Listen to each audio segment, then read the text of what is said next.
Bonsoir Dina, bonsoir Astrid.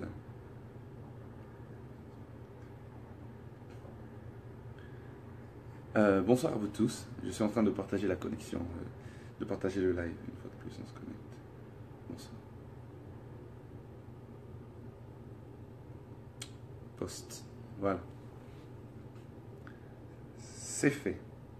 C'est partagé. Bonsoir à vous tous. J'espère que vous allez bien et que le Seigneur est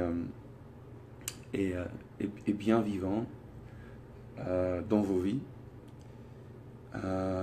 Moi ça va, je vais très bien et aujourd'hui je suis en train de donner le dernier message de la cueillette pour cette semaine et on va commencer donc dans quelques petites minutes. Alors les amis, aujourd'hui je ne serai pas long, honnêtement, vraiment je ne serai pas long parce que j'ai d'autres petites choses à régler ici. C'est pourquoi je vous demanderai de vous connecter déjà, d'inviter vos amis, de leur dire de venir. Bonsoir Christelle Mbillet, que Dieu te bénisse. Bonsoir Arten Skoutala, Sarah, Sonia, Dina. Dina dit vos photos sur le shooting nous donnent envie. Ah oui, hein, il y a le clip que nous allons sortir le 1er août, la sortie officielle du clip. Yahweh Loba. C'est une rumba. Hein, Bande Konanga à Congo Bazaar. Mes amis congolais sont là, certainement, c'est une rumba. Même ceux qui ne comprennent pas le lingala, parce que ça sera principalement en lingala, même ceux qui ne comprennent pas le lingala pourront certainement capter quelques phrases que j'ai dites en français, hein, afin de saisir l'esprit de la chanson. Parce que, et le clip, merci, le clip est vraiment beau. Moi-même, je l'ai vu hier. C'est vraiment beau, c'est très beau. J'ai hâte de vous le partager. J'ai hâte vraiment que vous puissiez le suivre, le partager à vos amis. Wana Ezalapena, donc veut dire père Asimbi mère, Babini Rumba, quoi. Hein? Ezalapena veut dire frère Asimbi sœur, hein? Babini Rumba, mais il faut toujours laisser un espace pour le Saint-Esprit. Hein? Mingi mingi pembeni pembenité, hein? Toujours entre vous un espace pour le Saint-Esprit, hein? Très important. On va vraiment danser ensemble cette belle chanson, une belle mélodie. Il faudra l'écouter, il faudra réécouter. Parce que ouais, ça sera super. Je pense que vous serez bénis. Vous avez été bénis par Emmanuel. Vous serez bénis aussi par Yahweh Loba. Donc, et puis en attendant l'album qui va sortir le 17 septembre 2017. Donc l'album sera sorti en ce moment-là. Alors j'espère que vous allez bien les amis. Voilà, alors on partage une dernière fois. Je peux vous mettre un avant-goût, hein, juste l'intro de la chanson. Hein, ça vous dirait d'écouter juste l'intro de la chanson en question. Intro caca. Intro caca. En exclusivité pour mes amis de Facebook Live. D'accord, ça vous dit? Juste l'intro de la chanson. Donc voilà. Les amis et la rumba, ça c'est vraiment de la rumba, c'est de la musique de chez moi, c'est de la musique de chez nous. Vraiment, c'est Zabilo Nabiso quoi. Hein, Zabilo à Kinshasa, Zabilo à Congo quoi. Hein, Bandeko ya Gabon, Bandeko ya Nini Bolimbisa. Il y aura plusieurs autres chansons dans l'album que vous allez certainement vous retrouver facilement par rapport à ces autres chansons là. Mais celle-ci, c'est vraiment de la rumba. Donc ça c'est pas Emmanuel. Non, ça c'est pas ça. On est dans Chabwa là. Alors je fais écouter l'intro, d'accord? Hein? Si vous la voulez, dites vas-y, juste l'intro, hein? Juste l'intro. On est dans voilà quoi. Je pense que c'est ça. J'espère que vous écoutez. Hein?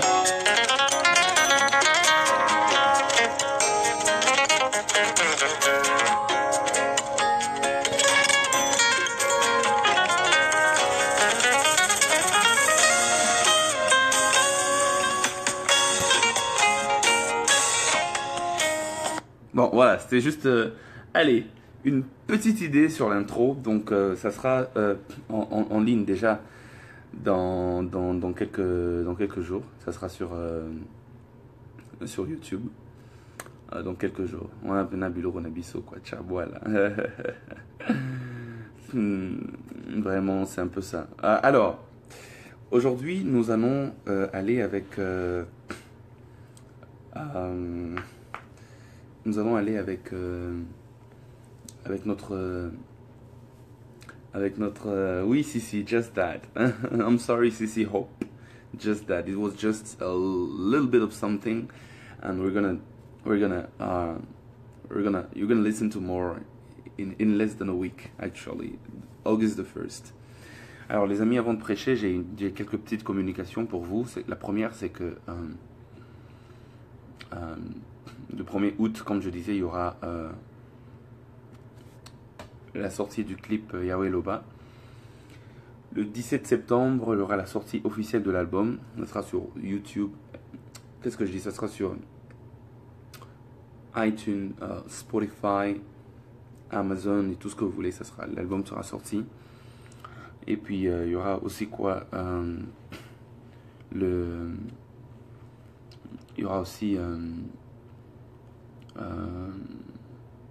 voilà, ce week-end, il y a le séminaire que je commence vendredi.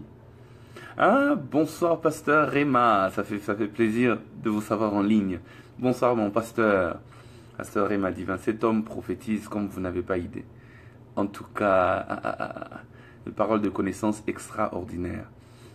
Pasteur Réma Divin Goy, vraiment je suis béni de vous savoir en ligne. Donc j'étais en train de dire que ce vendredi, donc dans 2 jours, vendredi, samedi et dimanche, j'ai un séminaire à l'église Holy Spirit Creation Center, ici à Irving, Dallas. Donc pour ceux qui sont à de Dallas, vous pouvez venir, ça sera quelque chose de grand et de fort. Et donc voilà un tout petit peu, c'est les petites communications que j'ai pour nous. Je vous ai dit aujourd'hui je ne serai pas très long, alors j'aimerais me plonger rapidement dans le message de ce soir. Je vais prêcher pendant 15-20 minutes et puis on va prier. Aujourd'hui, je ne serai vraiment pas très long. C'est notre dernier jour d'ailleurs de cette cueillette dans l'Exode pour cette semaine. On va voir comment récupérer peut-être 1 ou 2 jours la semaine prochaine, mais en tout cas pour cette semaine, ça sera le dernier jour. Alors, on va prier. Seigneur, merci pour ce soir, pour ta parole et pour le bien que tu nous fais dans ta présence. Nous te prions de nous parler. Nous te prions de nous accompagner. Nous te prions, Seigneur, de nous transformer. Nous ne venons pas ici pour passer le temps. Nous ne venons pas ici parce que nous avons juste envie de nous retrouver. Mais Seigneur, nous croyons que même par les ondes, nous pouvons atteindre un plus grand nombre de personnes. Ces personnes qui peuvent peut-être pas venir dans nos églises, mais au travers des ondes, au travers de l'Internet, ils peuvent être touchés par ta parole et être transformés. Je prie, Éternel Dieu de grâce, que tu m'utilises comme jamais auparavant. Je prie, Éternel, que tu utilises mes émotions, que tu utilises ma raison, que tu utilises mes mots afin de véhiculer, Seigneur, tes oracles ce soir. Je t'en prie, ô Père, fais-nous du bien dans ta présence, fais-nous du bien alors que nous sommes en train d'exploiter ce merveilleux livre d'Exode. Fais-nous du bien, Seigneur, dans le nom puissant de Jésus. Seigneur, fais-nous du bien, nous nous attendons à toi, Saint-Esprit, fais-nous du bien, corrige-nous là où il faut nous corriger, encourage-nous là où il faut nous encourager. Seigneur, parle-nous, nous t'écoutons, Père. Au nom de Jésus, merci parce que ce moment est solennel, parce qu'en ce même moment, même les anges s'arrêtent, même les principautés s'arrêtent, même les dominations s'arrêtent afin d'écouter au travers de l'Église la sagesse infiniment variée de Dieu. Donne-moi d'en être digne. Donne-moi, Éternel Dieu de grâce, à ce qu'il n'y ait rien en moi qui t'empêche d'atteindre tes objectifs au maximum. Je t'en prie, Père, je t'en prie, je sais que je serai jugé sur base de tout ce que j'aurais dit. Je sais que je serai jugé sur base de tout ce que j'aurais prêché. Je sais qu'il est même écrit que ceux qui enseignent la parole seront jugés beaucoup plus sévèrement. Je prie dans le nom de Jésus que tu me donnes donc d'être digne de cette parole que je vais enseigner, d'être digne de ces mots que je vais dire, afin de ne pas conduire ton peuple dans la perdition. Je prie, Éternel Dieu de grâce, que ce ne soit pas mes propres inventions, ni mes propres paroles, ni mes propres idées, ni mes propres convictions, mais que ce soit simplement ta parole, que ta parole soit l'autorité suprême en ce moment, au nom de Jésus par le Saint-Esprit. Amen. Amen. Nous allons commencer. Aujourd'hui, je serai dans Exode chapitre 32. Exode 32. Ah, les amis, alors je vais vous demander une dernière chose. Pour ceux qui viennent de nous rejoindre et même pour vous tous qui êtes là depuis longtemps, est-ce qu'il y a moyen de partager encore pour une dernière fois à vos amis qui sont partout dans le monde, de partager sur vos murs, de partager, d'identifier les gens afin que nous puissions tous nous retrouver maintenant, parce que ça sera court, mais ça sera profond. On puisse se retrouver maintenant pour qu'ensemble nous puissions décoller et comprendre ce que le Seigneur a prévu pour nous ce soir. Alors une dernière fois, je vous demanderai de partager pour ceux qui ne l'ont pas encore fait, afin que tout le monde puisse venir en grand nombre, venir en cascade pour écouter la parole de Dieu dans le nom de Jésus. Je vais lire Exode chapitre 32 à partir du verset 1. Exode chapitre 32 à partir du verset 1. Vous y êtes? Exode 32 à partir du verset 1. Exode 32 à partir du verset 1.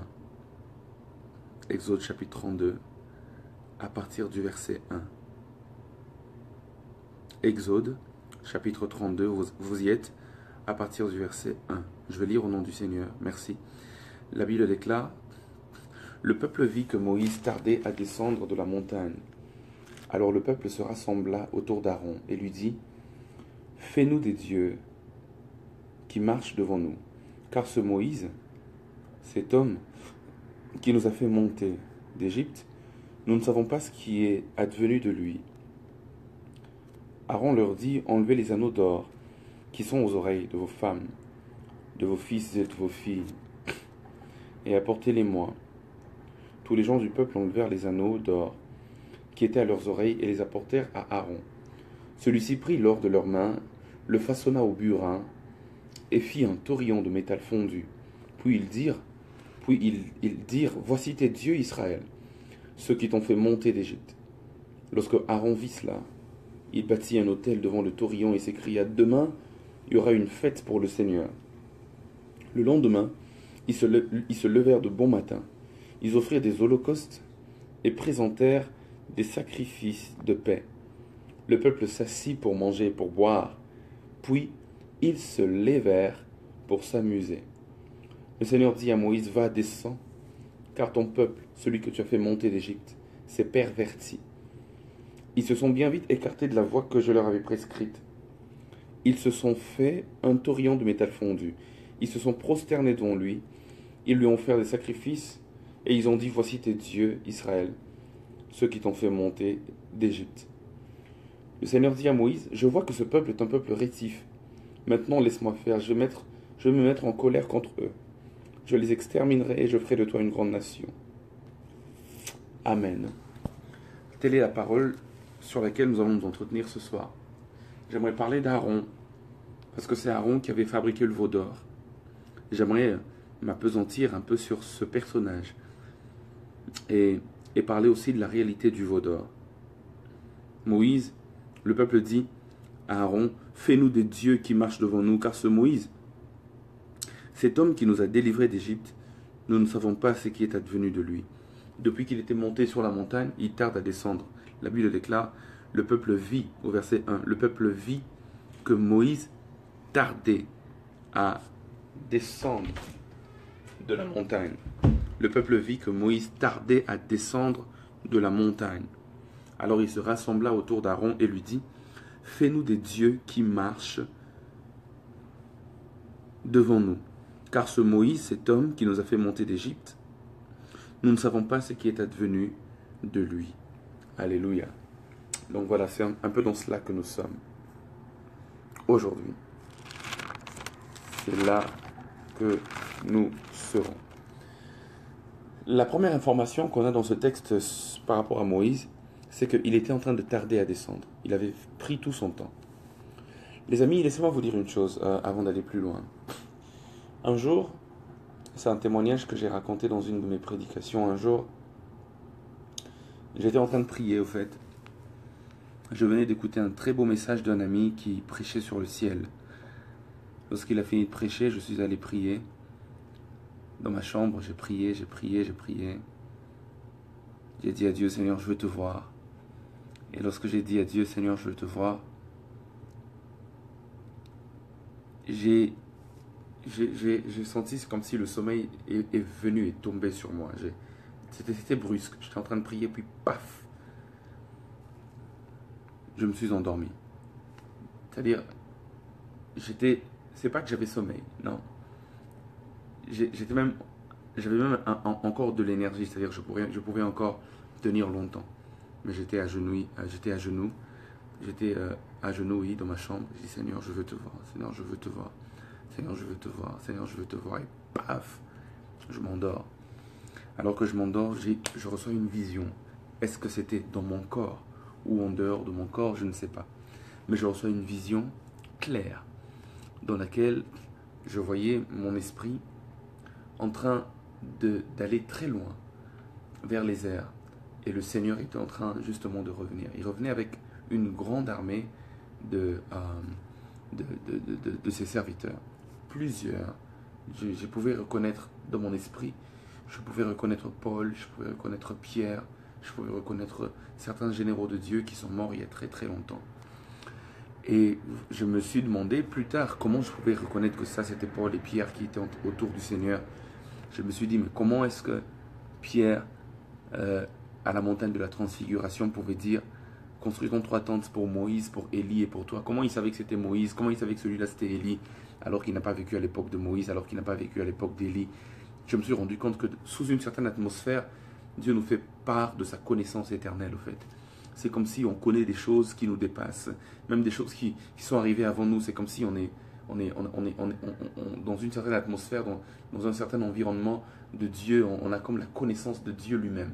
C'est comme si on est au courant de tout ce qui se passe. Et dans cette vision-là, oui, je pouvais voir tel et distinguer. Mais la particularité, c'est que les autres que je voyais, les autres serviteurs de Dieu que je voyais autour du Seigneur, ne brillaient pas. En fait, ils brillaient, mais ils ne brillaient pas autant que le Seigneur lui-même. Le Seigneur brillait de manière extraordinaire. Mais il brillait alors fort. Alors quand je l'ai vu s'avancer dans les airs, moi j'étais en train de monter, lui était en train de venir. Et je me suis prosterné au fait par révérence. Je me suis prosterné. Ce qui est bizarre, c'est que je me disais, si je vois le Seigneur, je lui poserai des tas de questions, je lui demanderai des tas de choses. Mais cette nuit-là, je le vois et du coup, au lieu de poser des questions, je me suis agenouillé dans les airs. Je ne sais pas comment on s'agenouille dans les airs, mais je l'ai fait et j'ai commencé à l'adorer au fait. Et il est venu, il m'a touché vers la nuque, comme ça il m'a relevé. Et puis il m'a dit, va dire à mon peuple que je reviens bientôt. Va dire à mon peuple, je te prendrai pas maintenant, je peux t'emmener et t'emmener dans mon royaume, mais c'est pas le moment pour toi. Il y rentre d'abord sur terre. Va dire à mon peuple que je reviens bientôt. Et donc, frères et sœurs, je peux prêcher 1000 choses. Je peux parler de plusieurs choses. Je peux parler de la bénédiction de Dieu, j'en parle souvent d'ailleurs. Je peux parler de la prospérité, j'en parle souvent d'ailleurs. Je peux parler de la sanctification, j'en parle souvent. De la consécration, du salut et de tout. Mais l'un des plus grands messages que Dieu m'a donné de prêcher, il me l'a dit expressément, c'est d'annoncer son retour, d'aller dire qu'il revenait bientôt. Et vous savez, Jean-Baptiste a annoncé la première venue de Jésus. Et Dieu veut que nous soyons des Jean-Baptiste de notre génération, des hommes et des femmes qui vont annoncer la deuxième venue, sa deuxième venue. Cette fois-ci, il ne viendra pas pour sauver le monde, mais il viendra pour juger le monde. Et il m'a justement dit cela, il dit, rentre, va dire à mon peuple que je reviens bientôt. Et nous sommes en attente. Il est parti, ça fait longtemps. Nous attendons qu'il revienne. Plusieurs générations ont attendu.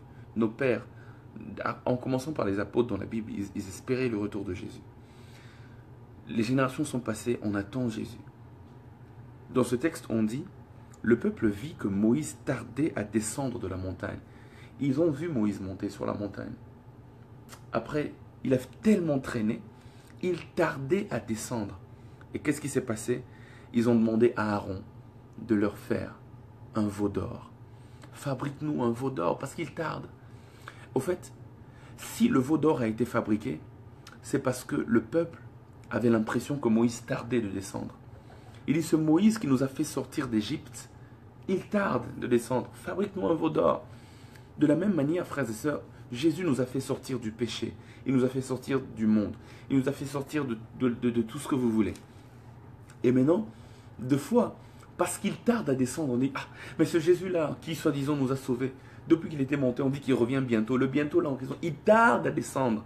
Et conséquence, le peuple fabrique des idoles. Le peuple fabrique des veaux d'or. Le peuple donne, au fait, à d'autres choses la place de Dieu. C'est ça, fabriquer une idole.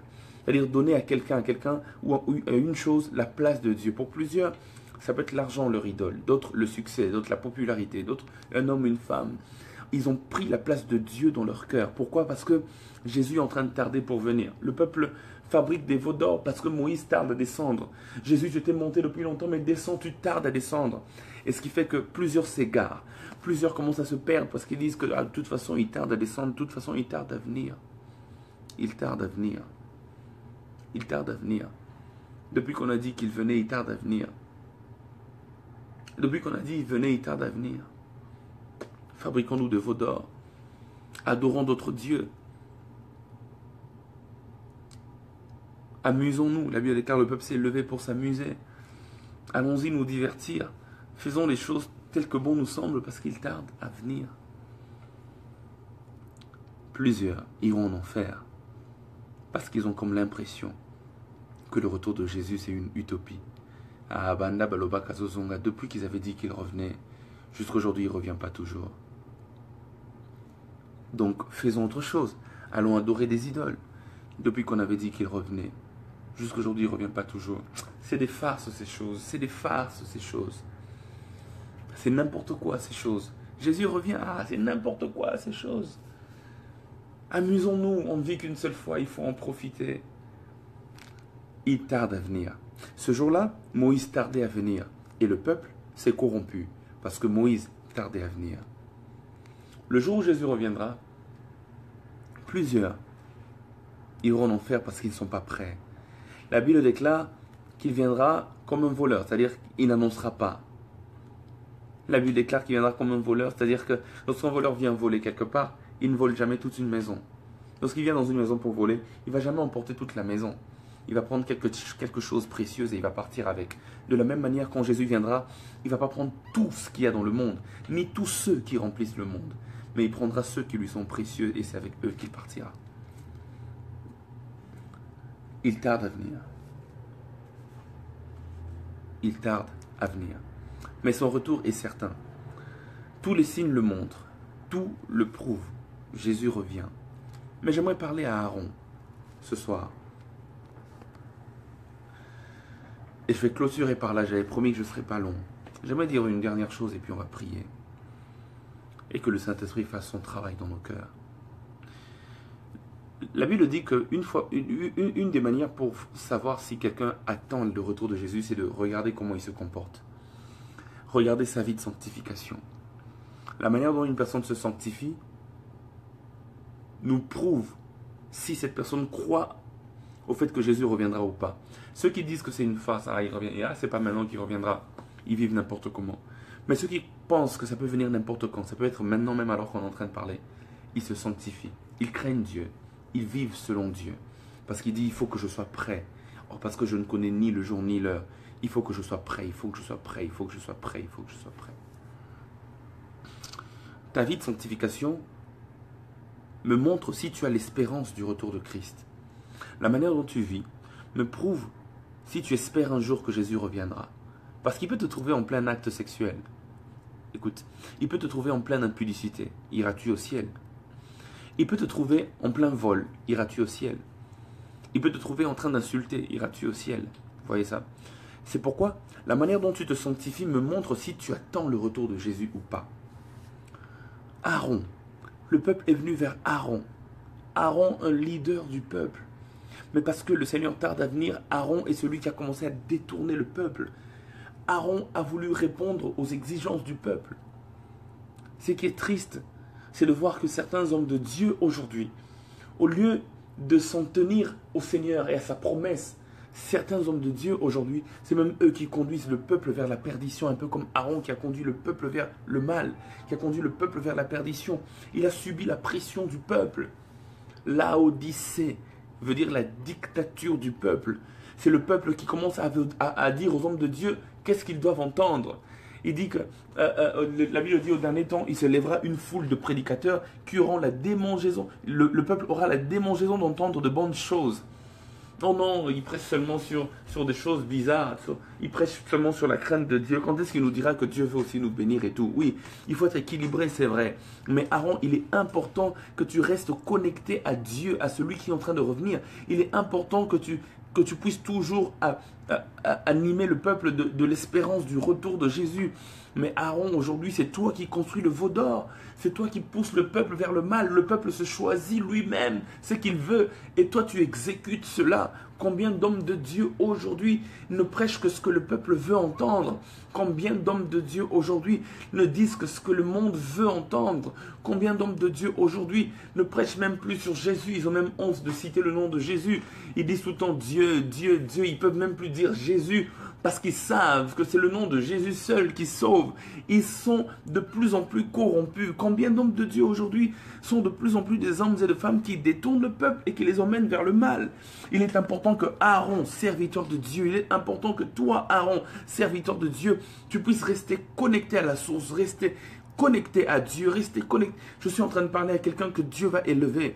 Je suis en train de parler à quelqu'un qui à l'appel de Dieu dans sa vie. Tu as reçu des prophéties depuis ton enfance que tu es appelé à servir Dieu. Ne sois pas complaisant. Tu ne sers pas le peuple, tu sers Dieu. Tu dois dire ce que Dieu te demande de dire.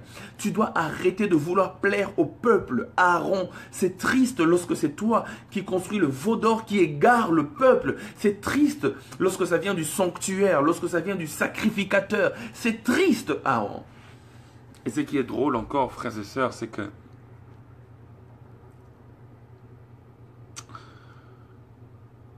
si vous lisez avant Exode 32, si vous lisez tout ce qu'il y a eu à se faire avant, Dieu était au fait en train de parler à Moïse. Il dit, écoute, tu construiras le tabernacle, il y aura le parvis, il y aura le lieu saint, il y aura le saint des saints. Dieu est en train de donner au fait la composition du tabernacle à Moïse, toutes les choses qui devaient se retrouver dans le tabernacle. Et Dieu est en train de dire à Moïse, il y aura la table de pain de proposition, il y aura ceci, il y aura cela. Et Dieu est en train de parler, dans le Saint des Saints, il y aura l'arche de l'Alliance, il y aura ceci. Et qui devait entrer dans le Saint des Saints? C'est le souverain sacrificateur. En d'autres termes, c'était qui? C'était Aaron.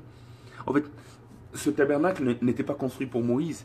Ce tabernacle était construit pour le peuple, c'est vrai, mais pour Aaron particulièrement, parce que c'est lui qui devait recueillir le sang dans le parvis, le sang de l'agneau immolé, d'aller avec dans le lieu saint, jusque dans le lieu très saint, pour plaider pour le peuple. C'est pour Aaron, en fait, qu'on construisait tout ça. Et ça ne s'arrête pas là. Dieu donne même des mesures sur l'huile d'onction, sur laquelle l'huile d'onction qui devait oindre Aaron. Dieu donne même des mesures sur... il donne même des mesures sur l'habit du sacrificateur. Le sacrificateur, il aura un pectoral, il aura des diamants sur son torse, sur son habit au niveau du torse. Il y aura de l'émeraude, il y aura des pierres précieuses. C'était l'habit du souverain sacrificateur, l'habit d'Aaron en d'autres termes. L'habit du prêtre suprême qui devait représenter le peuple devant Dieu.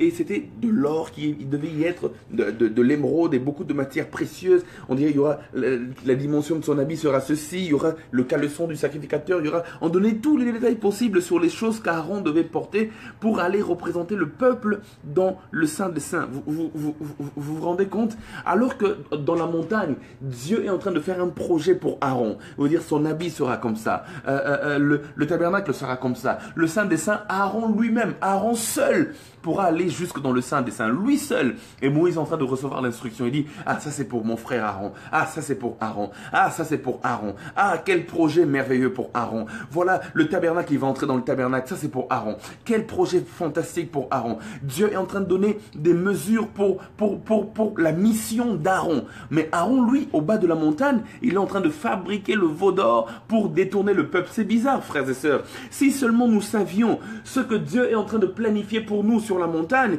nous ne serions pas en train de nous détourner au bas de la montagne. Nous ne serions pas en train d'amener les des gens à la perdition au bas de la montagne. Deux fois, lorsque Dieu te regarde, alors que tu es en train de te perdre, alors que tu es en train de faire des choses bizarres, Dieu regarde et dit, oh, mais comment il peut se perdre comme ça s'il savait les projets que j'ai pour lui, Dieu de la montagne? Oh Aaron, si tu connaissais le projet que Dieu a pour toi là-bas, si tu connaissais l'intercession que Jésus est en train de faire en ta faveur de l'autre côté, si tu savais les choses que Dieu est en train de prévoir pour toi. Et d'ailleurs, quand Dieu est en train de dire, je ferai ceci pour lui, Jésus est en train d'intercéder pour toi, pour dire, oui Père, vas-y, fais-le pour Aaron, fais-le pour Aaron, fais-le pour Aaron, il mérite cela, il a vraiment l'appel dans sa vie, tu l'as équipé pour ces choses, fais-le pour lui, fais-le pour lui. Mais le même Aaron, pour lequel un bon projet est en train de se faire dans le ciel, le même Aaron est en train de se perdre sur la terre, c'est triste. Pour lequel un bon projet est en train de se faire dans le ciel, le même est en train de se perdre sur la terre. Vous vous rendez compte, frères et sœurs, de combien c'est grave. Moïse était sur la montagne, et sur la montagne, là, Dieu lui parlait du tabernacle, dans lequel Aaron devait entrer pour servir. Dieu lui parlait des habits d'Aaron. Dieu lui parlait de l'huile d'onction qui devait descendre sur Aaron. Dieu faisait des projets pour Aaron. Aaron. Mais le même Aaron sur le bas de la montagne, il s'est déjà perdu. Il s'est déjà perdu, il est même déjà allé très loin de Dieu. Le même Aaron au bas de la montagne. Vous n'avez aucune idée alors que vous vous compromettez. Nous n'avons aucune idée alors que nous allons loin de Dieu. Nous n'avons aucune idée, vous n'avez aucune idée alors que vous faites des choses qui déplaisent à Dieu. Vous n'avez aucune idée. Et pourtant Dieu sur la montagne, et pourtant Dieu dans le ciel a des projets merveilleux pour vous. Mais vous vous perdez. Mais vous n'en êtes pas digne. Mais vous marchez de manière qui ne plaît pas à Dieu. Si seulement vous saviez tous les projets que Dieu a pour vous. Si seulement vous saviez le rêve que Dieu a lorsqu'il vous regarde. Si seulement vous saviez. Il dit, voici j'ai pour toi des projets de bonheur. Aaron, sur la montagne, je ne parle pas de te détruire. Sur la montagne, je parle de te bénir. Sur la montagne, je parle de te vêtir. Sur la montagne, je parle de t'équiper. Sur la montagne, je parle de te oindre. Sur la montagne, je parle de te faire du bien. Mais toi, Aaron, au bas de la montagne, tu t'es déjà perdu. Et tu as fabriqué le veau d'or pour perdre plusieurs autres.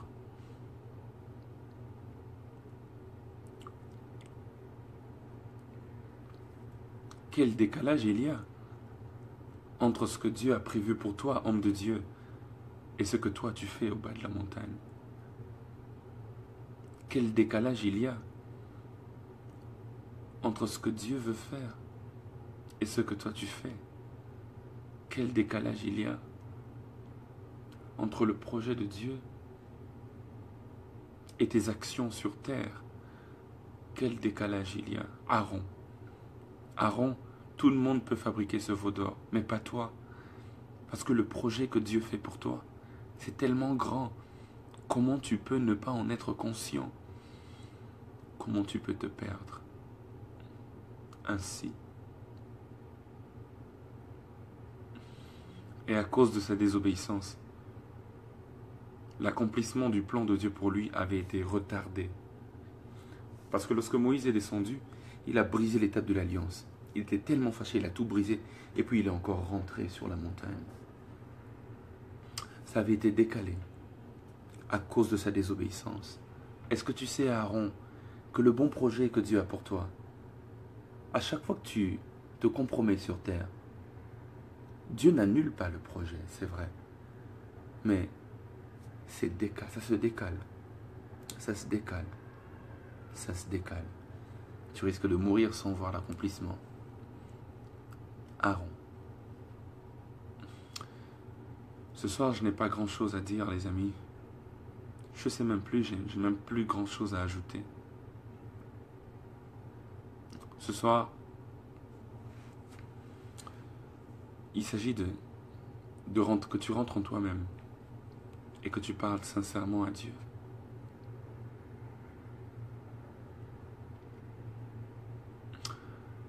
Il y a certaines erreurs que tu n'aurais jamais commises si tu savais ce que Dieu prévoyait pour toi.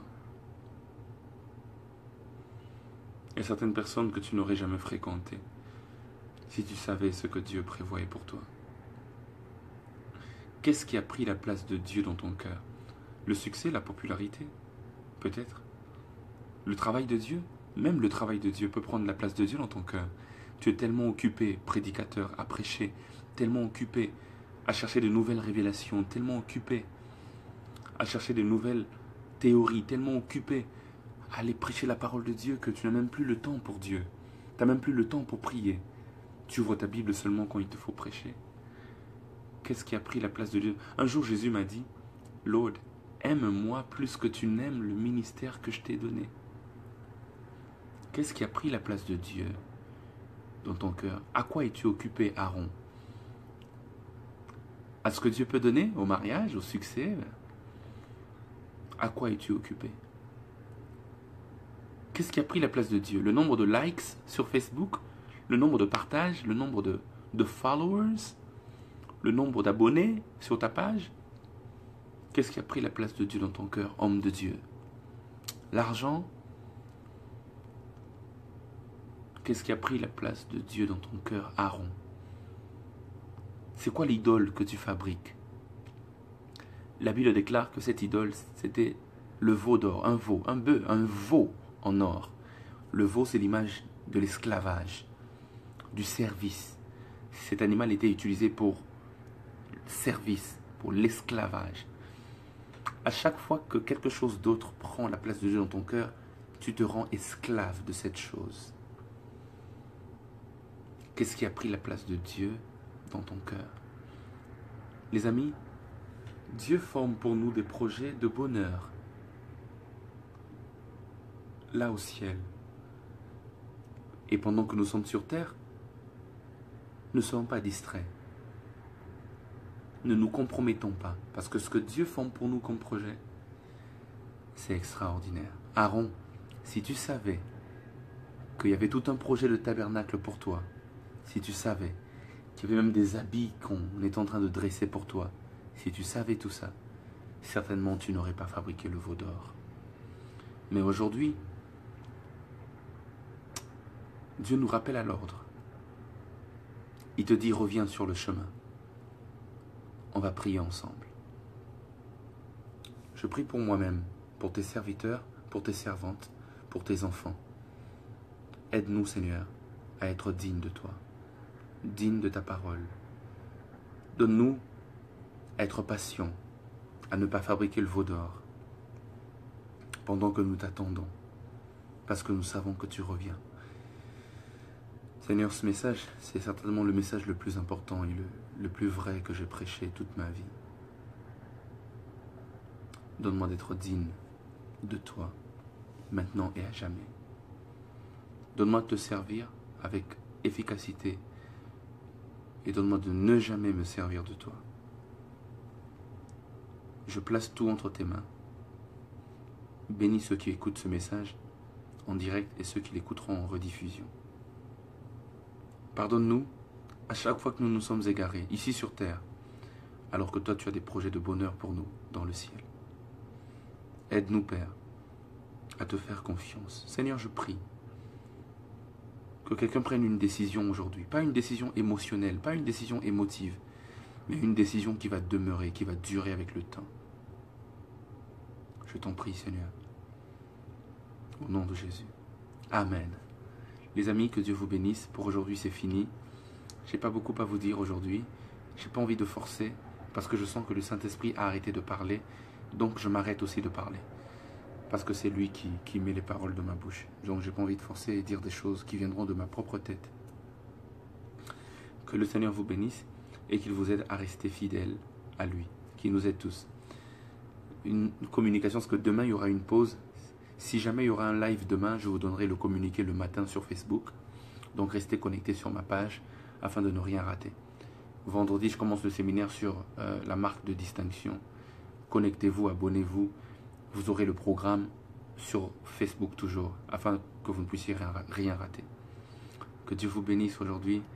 Le 1er août, la sortie du nouveau clip Yahweh Loba.